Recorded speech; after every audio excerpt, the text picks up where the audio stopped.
अध्याय 5 कर्म संन्यास योग। अर्जुन ने पूछा, हे कृष्ण, आप कभी कर्म का त्याग करने को श्रेष्ठ बताते हैं और कभी कर्मयोग की प्रशंसा करते हैं। कृपया निश्चित रूप से बताएं कि इन दोनों में कौन श्रेष्ठ है। भगवान श्री कृष्ण बोले, कर्म का संन्यास और कर्मयोग दोनों ही मोक्ष देने वाले हैं, परंतु कर्मयोग संन्यास से श्रेष्ठ है। जो कोई न तो किसी से द्वेष करता है और न किसी वस्तु में आसक्ति रखता है, वह सच्चा सन्यासी और कर्मयोगी है, क्योंकि वह समस्त द्वंद्वों से मुक्त होकर सहजता से बंधन से मुक्त हो जाता है। अज्ञानी जन संन्यास और कर्मयोग को भिन्न मानते हैं, परंतु ज्ञानी जन उन्हें एक ही लक्ष्य तक पहुंचाने वाले उपाय समझते हैं। जो इन दोनों में सम्यक रूप से स्थिर है, वह परम फल को प्राप्त करता है। संन्यास बिना कर्मयोग के कठिन है, परंतु कर्मयोगी शीघ्र ही ब्रह्म को प्राप्त कर लेता है।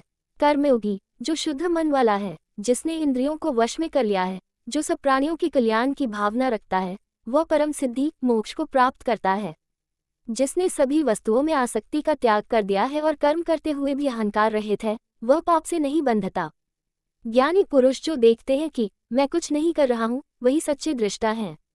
भोजन करना, बोलना, देखना, सुनना, ग्रहण करना, त्यागना, सोना, श्वास लेना, सब क्रियाएं केवल प्रकृति के गुणों से होती हैं, ऐसा जानकर वह कर्मों में आसक्त नहीं होता।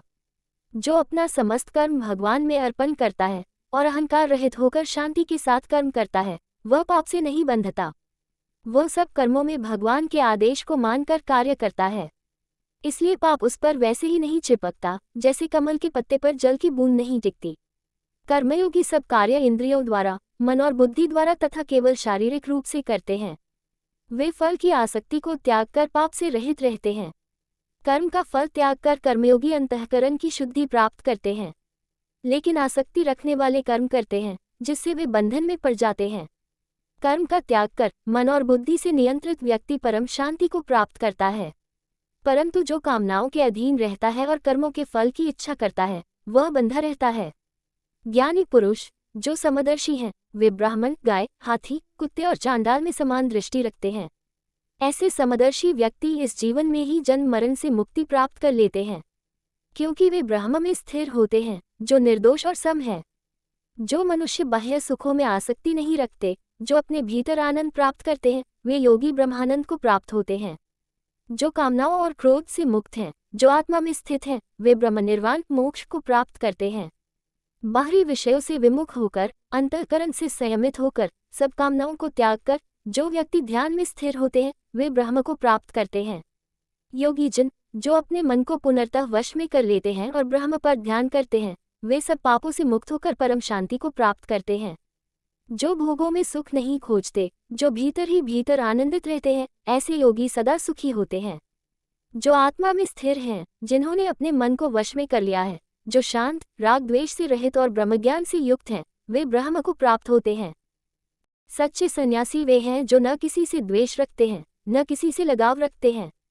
वे सब क्लेशों से मुक्त होकर ब्रह्म में स्थित रहते हैं।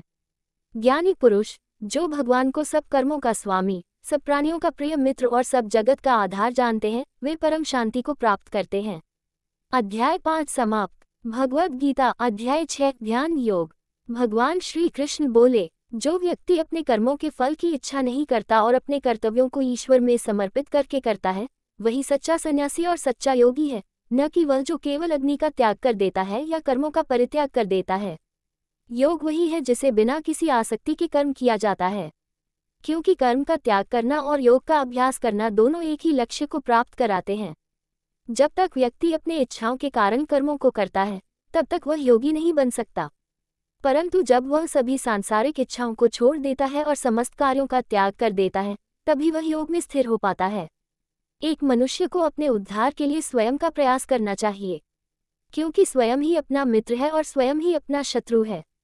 जो व्यक्ति अपने मन को वश में कर लेता है, उसके लिए मन मित्र है, पर जो मन पर विजय नहीं पाता, उसके लिए वही मन शत्रु के समान बन जाता है।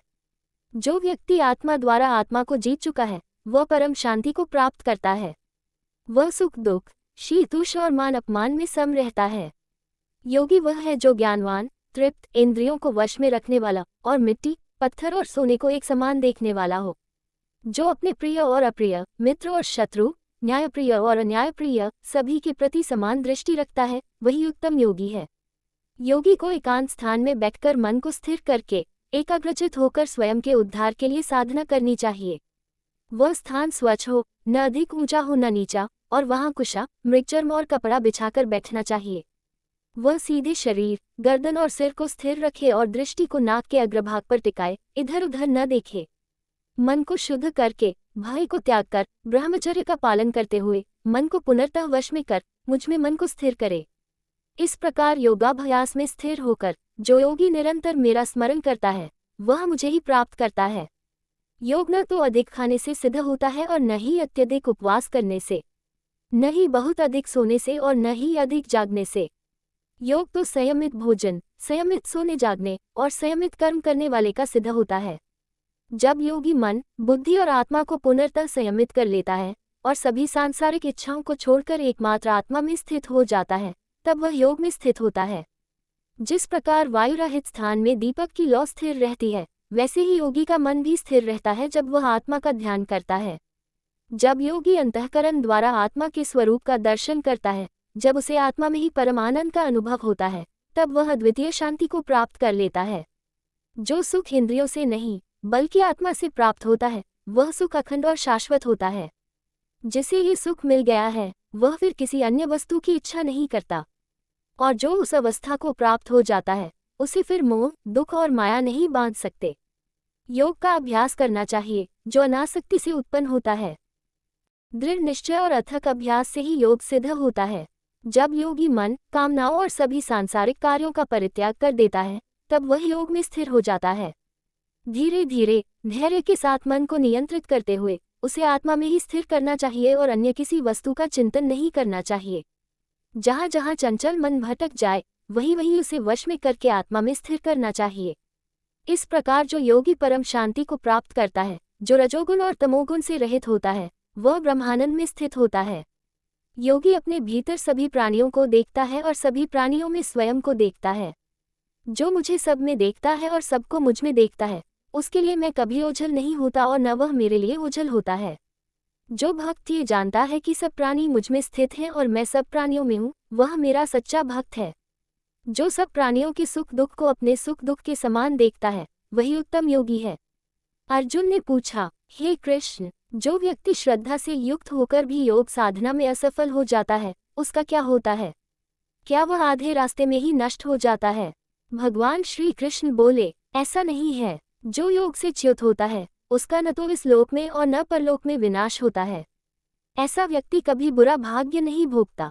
वह पुण्यात्माओं के कुल में जन्म लेता है या फिर ज्ञानियों के कुल में जन्म प्राप्त करता है, जो अत्यंत दुर्लभ होता है। वहां वह अपने पूर्व जन्मों के संस्कारों से प्रेरित होकर योग का अभ्यास फिर से आरंभ करता है।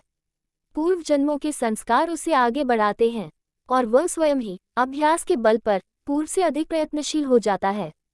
जब वह अनेक जन्मों के तप के बाद संपूर्ण शुद्ध होता है, तब परम गति मोक्ष को प्राप्त कर लेता है। योगी तपस्वी से श्रेष्ठ है, ज्ञानी से भी श्रेष्ठ है और कर्मी से भी श्रेष्ठ है। इसलिए हे अर्जुन, तू योगी बन। सब योगियों में वह योगी श्रेष्ठ है जो मुझमें श्रद्धा और प्रेम से स्थित है और निरंतर मेरा ध्यान करता है। अध्याय 6 समाप्त हुआ।